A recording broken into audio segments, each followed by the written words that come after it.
Assalamualaikum warahmatullahi wabarakatuh. Nah, Ramadan udah selesai nih.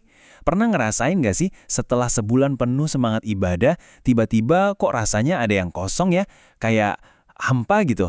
Kalau iya, tenang. Kita semua kayaknya pernah di posisi itu. Nah, di pembahasan kali ini, kita bakal coba cari tahu bareng-bareng gimana caranya biar api semangat Ramadan itu nggak padam, tapi terus nyala sepanjang tahun. Iya kan? Perasaannya tuh campur aduk banget. Seneng, pastilah kita ngerayain Idul Fitri, kumpul sama keluarga.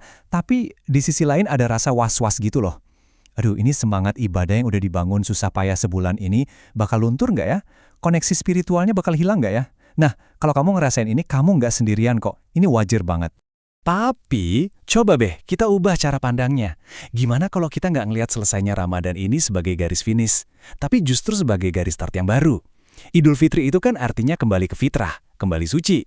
Jadi, ini tuh momen wisuda sekaligus momen untuk memulai lembaran baru. Ini adalah transisi, bukan titik berhenti.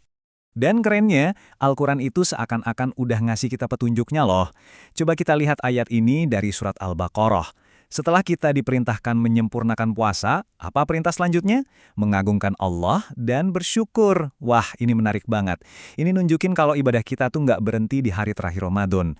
Justru ibadah itu bertransformasi, menjadi bentuk rasa syukur yang terus-menerus. Kita semua setuju kan? Kalau Ramadan itu rasanya beda banget, istimewa. Kenapa? Karena di bulan ini, Allah seolah-olah membuka semua pintu ampunan selebar-lebarnya.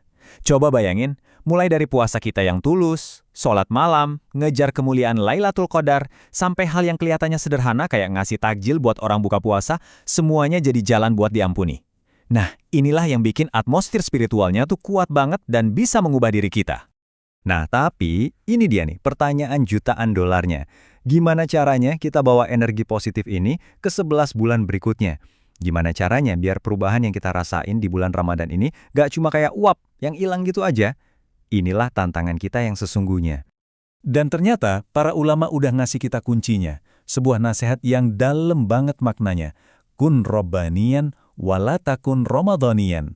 Artinya, jadilah hamba robbani, jangan jadi hamba Ramadhani. Wah, ini dia nih intinya. Kalimat ini adalah kunci buat kita melangkah ke depan. Yuk kita bedah bareng-bareng apa maksudnya? Jadi, Rabbani dan Ramadhanian ini bukan cuma istilah biasa. Ini adalah dua mindset, dua cara hidup yang beda banget. Seorang Ramadhanian itu kita bisa bayangin kayak kembang api. Wush, terang banget, indah, tapi cuma pas Ramadan doang. Setelah itu, ya padam. Nah, sebaliknya, seorang Rabbani itu kayak pohon yang akarnya dalam dan kokoh.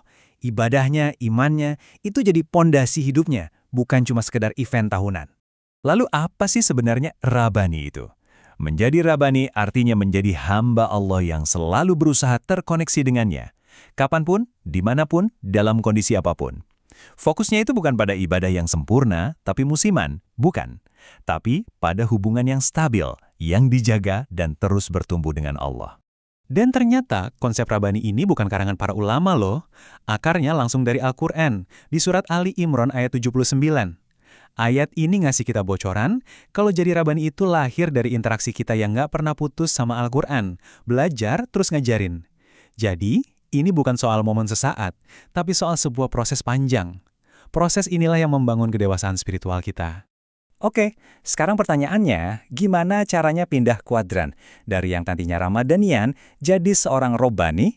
Nah, jembatan yang menghubungkan keduanya itu namanya istiqomah.